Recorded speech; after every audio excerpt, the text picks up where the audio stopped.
आइए क्लास शुरू करते हैं।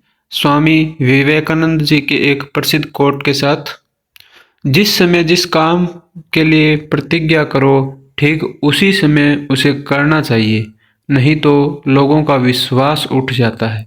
यानी कि यदि आपने कोई काम के लिए आपने कहा है, प्रॉमिस किया है, तो उस काम को उस समय पर पूरा कर देना चाहिए, हमें उसको टालना नहीं चाहिए। चलिए इसी के साथ हम आज के इस सेशन की शुरुआत करते हैं। ये प्रैक्टिस क्वेश्चन आंसर रहेंगे। इनके क्वेश्चन आंसर से आप अपनी जो तैयारी है उसको जांच सकते हैं। प्रतिभाशाली बालकों की पहचान करने के लिए निम्न में से कौन सा उपाय उचित है? अभिरुचि परीक्षण कर सकते हैं, दक्षता परीक्षण कर सकते हैं और सामान्य ज्ञान व भाषा परीक्षण कर सकते हैं। ये सभी के सभी हम प्रतिभाशाली बालकों की पहचान के लिए कर सकते हैं। बहुविध बुद्धि सिद्धांत के अनुसार सभी प्रकार के पशुओं, खनिजों और पेड़ पौधों को पहचानने और वर्गीकृत करने की योग्यता क्या कहलाती है? संज्ञानात्मक गतिविधि। निर्मितवाद के संबंध में कौन सा कथन असत्य है? निर्मितवाद शिक्षक केंद्रित होता है? नहीं। निर्मितवाद की उत्पत्ति संज्ञानात्मक मनोविज्ञान से हुई है। निर्मितवाद यह मान्यता है कि ज्ञान प्राणी के अंदर होता है।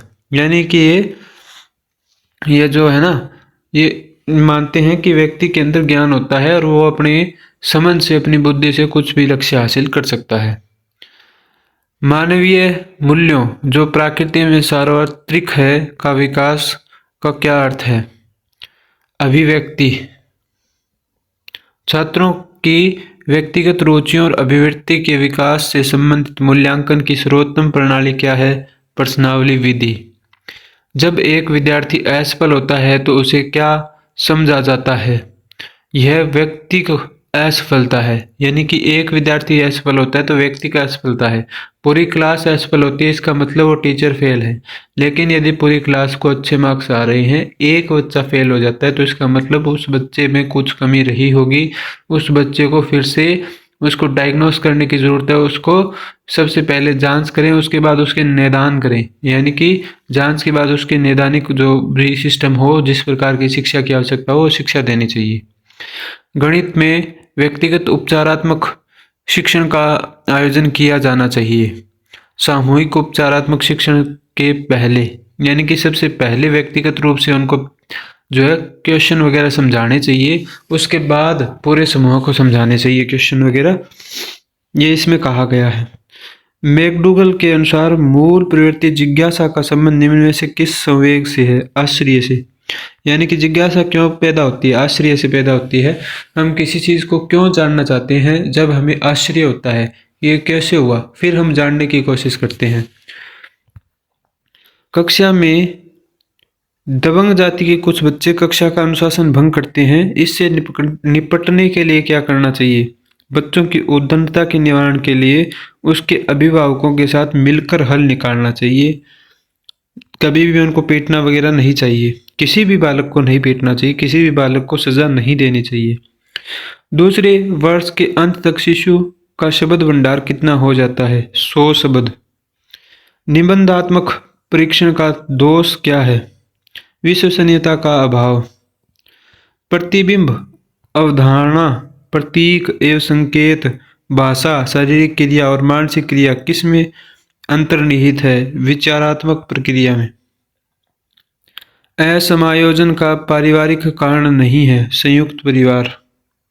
वह प्रक्रिया जिसके द्वारा माता पिता यह अनुमान लगाते हैं कि उनके बच्चों में सभी नकारात्मक गुण हैं, क्योंकि एक गुण सकारात्मक है, तो वह क्या कहलाता है? परिवेश का प्रभाव। एक बालक गृह कार्य करके न लाने के कारण सही या गलती न बताकर नोटबुक गुम हो जाने का बहाना करता है। तनाव दूर करने के इस उपाय को क्या कहा जाएगा? औचित्य स्थापन। यानी कि उसने कोई बहाना बनाया, उसे औचित्य स्थापन का नाम दिया जाएगा।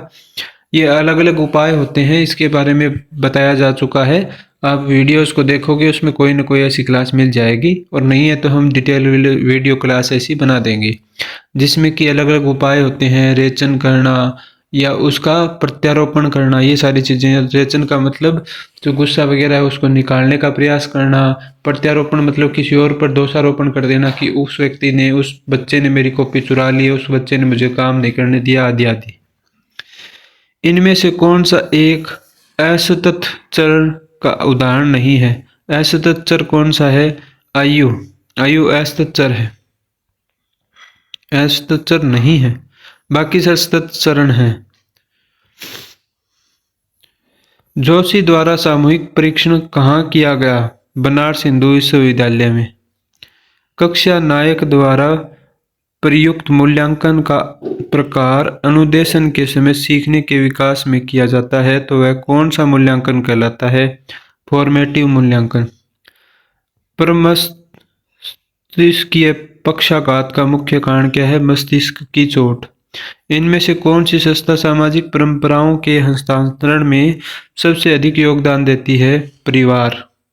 उम्मीद है ये प्रश्न उत्तर आपको अच्छे लगे होंगे। अच्छे लगे हैं तो चैनल को सब्सक्राइब अवश्य करें, वीडियो को लाइक करें, इसे आगे से आगे शेयर करें। जो भी सजेशंस हैं, जो भी सुझाव हैं, वो आप कमेंट बॉक्स के द्वारा हम तक पहुंचाएं। वीडियो को लाइक और सब्सक्राइब करोगे चैनल को तो हमें मोटिवेशन मिलता है।